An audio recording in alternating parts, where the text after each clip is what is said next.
Welcome back to the greenhouse today, everyone. We are discussing our new batteries invested into our greenhouse, costing as much as a new car battery. So we've got a couple of them.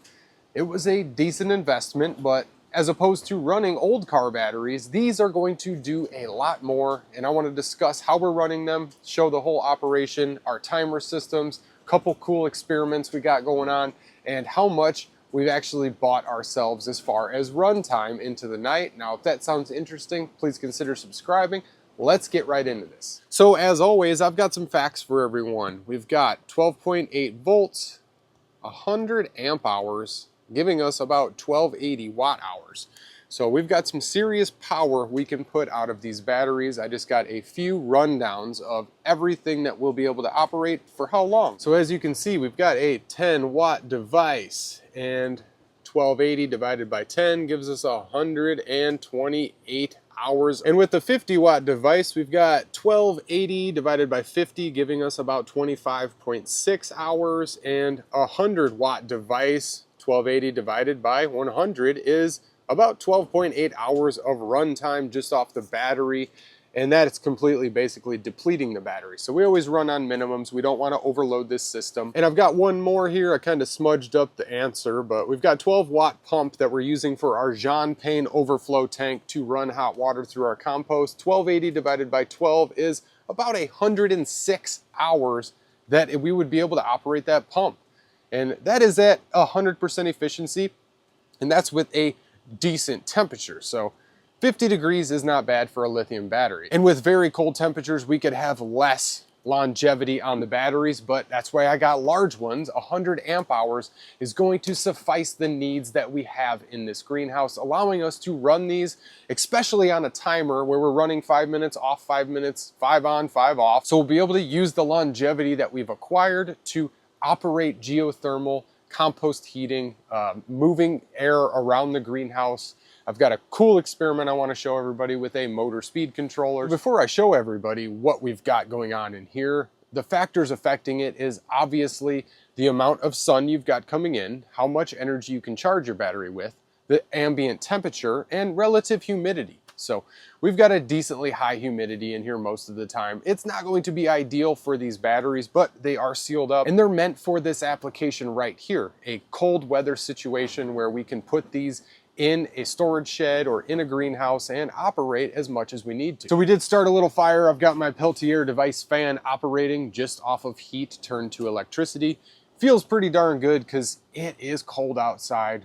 We were sitting about 55 degrees in here with minimal sunlight throughout the day. So the greenhouse stays relatively warm with our double layer on here. Just wanted to let everybody know what the temp was before I started the fire. It's now sitting about 75 degrees in the top half of the greenhouse and probably about 55 in the lower 3 feet. So let's get right into this and check out what we've got going on in here. So I had all the tools out for running wires and getting things set up. You can see this big old radiator fan. So I set up a whole new box here. This box has a nice slide on it because I found that when we're operating these solar systems, they are much more susceptible to moisture. So this box ran the longest. Now I put myself a brand new timer in here running, it's 13. That is hooked up to this large battery with not a whole lot of energy. So I'm just going to close that back up. I just wanted to show how we had this set up here. So just sliding this back into place here, I've just got a small little hook that I've designed and a little wedged piece of wood, allowing a nice guide for that plexiglass cover I've got here. These timers are awesome. I love the mechanical timers. It's AC or DC power. I have one over on my compost heating also running a new large battery. And these things were about $124 a piece, which is a decent investment. So we've got this hooked up. I've got some bungled wires because I just hooked everything up. But we are running it on our compost heating air line, and we are operating our geothermal.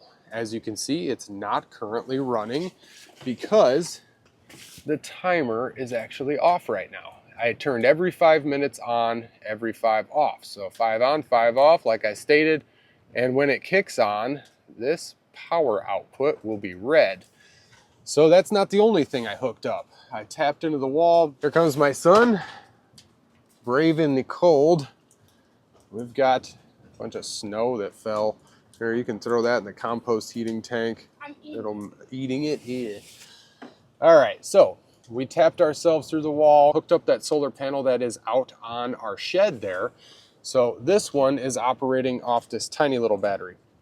Now this is just a storage battery that I am using right now. I'm just crouched down underneath the bench, so it's kind of hard for me to move around right now. So I'm gonna set the camera back up and show this fan that is operating off that new solar system I hooked up. So now that I'm not crouched down underneath the bench here, I've got this radiator fan. You can see, so that is why I set up that new solar powered system. So just taking a quick look at what I've got going on. So these are the wires running to the motor, and this is our motor speed controller all hooked up. We use them for lots of different things to control the amount of energy going to an item. So as I kick that on and slowly turn it, I can get a very slow or a massive amount of draw. So just showing this once again, we've got our speed controller. And as I turn it up, set their microphone right here. Sounds like a turbo. That thing is blowing some serious air out of there. So when it is way down, I can basically turn it down to like nothing. Just barely giving it juice, putting out a little bit, all the way up. All right. So I'll go ahead and click it off for now. And the cool thing about this radiator fan, it came with 2 mounting brackets. It was for like a Honda Civic or something. It was about $45 for this fan. So I use this 10 amp controller because this is a 75 watt fan divided by 12 volts. It's about 6.5 amps per hour. So a 10 amp controller will greatly suffice the needs that we have for this little fan. This fan is going to be used to disperse heat from our greenhouse stove. I have these cool brackets on the top so I can mount it basically anywhere I want to. It's gonna get set off to the side for right now. So we've got our large battery, we've got a new timer. The mechanical timers I've found work way better than the same price digital timers. The last timer we had in that box up there was not the best. So here we go. I've been talking for 5 minutes. You can see that our output is on. Our geothermal is running. And we've only got these 2 fans. We don't have our compost dumped yet, but I will click this on and then that starts up.